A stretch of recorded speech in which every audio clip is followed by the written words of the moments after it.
Welcome back to DBL. Reality TV can be a guilty pleasure now more than ever. Earlier, Al sat down with celebrity dating expert Dr. Ish Major to talk about one of his favorites, Love After Lockup. I'm a convict. I could go back to prison. Now, before we get to our shared guilty pleasure of Love After Lockup, tell me, because me and my girl, we watch the show all the time, we do ask this question: why do people fall in love with men and women who end up in prison and who have a criminal record? Oh, Al, come on, man. It's the ultimate bad boy, bad girl fantasy, right? Can I get them? Can I cage them? Can I control them? Can I do the thing that nobody else could? Yeah, I know they have lied to other people. I know they've cheated and tricked other people. But if they don't do it to me, then that makes me special. Makes sense. Now, can you explain how sex and intimacy plays a distinct role in these relationships with former inmates? Well, it does, right? Because there's this thing that physically, logistically, we can't really do it. Right. We've got our visitation days, but otherwise that tension builds, right? So there's that anticipation. There's like, sometimes, Al, the kiss that you have in your mind is 10 times more powerful than the kiss you actually have in real life, right? That imagination plays wonders when it comes to that. So there's that anticipation in moving on. Now, the other thing that they also do well is they talk about needs and more. They make it very clear why I need you and why I want you here with me. Man, that first of all, this is why we love having you on the show. You keep it real. So I'm going to ask you this question.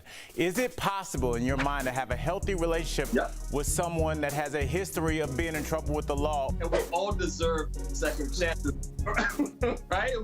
We can be rehabilitated to life, and so that is no different, right? And so, but the key here is, right, life outside is very different from life inside, and so they didn't go in because they did life well. So you got to be very patient and give them the space to grow into that person you need to be. Because Al, here, there's always that undercurrent is, hey, you know what? I stayed with you while you were in there. I held you down. I kept money on your commissary card, and now you owe me big time. There's always that dynamic. There's always that dynamic. And you can tell when they get out, they want to go party, and the people they've been talking to are like, hey, let's sit on the couch. And they're like, I've been in jail for 3 years. I'm about to go kick it for a couple hours. As the relationship advisor for Love After Lockup, what challenges are the couples facing now that it's back? There's life skills that have to be learned. There's like you said, I've been locked up for years. I just kind of want to go kick it for a couple of hours. Do we have to get married today? We got one couple, John and Christiana, they literally got married the day they met. He put a chapel up in the back of his pickup truck.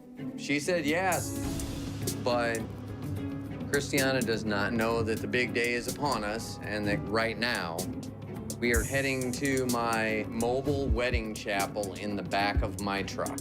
And they got it done. Me and my girl laughed at that episode for so long just because, I don't know if you remember the guy that set the chapel up when she was late getting to the halfway house.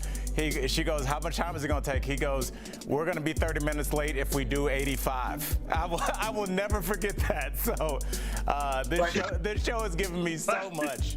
I love this show, and I love that you're the relationship advisor because you are going to keep it real on what I consider the most real reality show on TV. Thank you, Dr. Ish, for joining us on DBL. Check out the return of Love After Lockup tonight on WeTV. We'll be right back.